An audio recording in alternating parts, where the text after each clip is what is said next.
Le chef d'entreprise doit être celui qui porte la compétence. Donc j'ai dû improviser.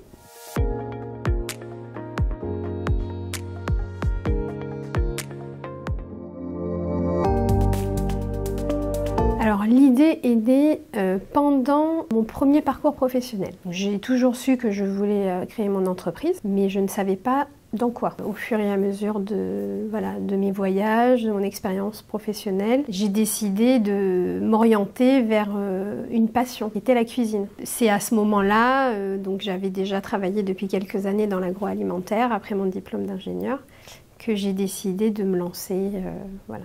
Et j'ai pas eu cette idée, c'est pas venu naturellement d'ouvrir un atelier de cuisine. Je me suis renseignée, je suis allée dans des salons. On a ce qu'on appelle des plateformes d'initiative locale. Donc moi, c'était une plateforme drômoise. Le réseau Entreprendre qui m'a accompagnée. C'est des groupes d'entrepreneurs en fait qui soutiennent les créateurs d'entreprises. Et moi, ils ont décidé de soutenir mon projet. Voilà, donc il y en a 10 par an et le mien avait été retenu. Et je tiens à préciser que parmi les 10 projets, nous n'étions que 2 femmes. Voilà. Ce qui est très important dans mon combat de chef d'entreprise au quotidien, c'est la représentativité des femmes en entrepreneuriat. L'accompagnement financier, je n'avais pas de diplôme de cuisine. J'étais ingénieure. Donc très peu de banques en fait ont décidé de m'accompagner.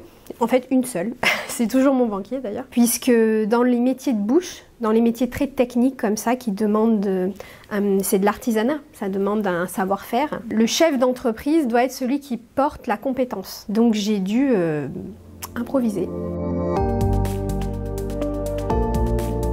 C'est de commencer à être salarié dans une entreprise, d'acquérir des compétences personnelles, pas forcément techniques. La technique, ça s'apprend. Les qualités personnelles, ça s'apprend moins facilement. Donc tout ce qu'on appelle les people skills, le management, comprendre les autres, savoir gérer une équipe, savoir travailler avec une équipe, ce qui sont des choses qu'on n'apprend pas à l'école, malheureusement, et qu'on apprend après dans le monde du travail. Donc ça demande quand même quelques années. Un deuxième conseil, si je peux me permettre, c'est de voyager, c'est de partir, d'apprendre des autres cultures, ce qui se fait de bien ailleurs, de se remettre en question, de prendre tout ça et d'en faire quelque chose.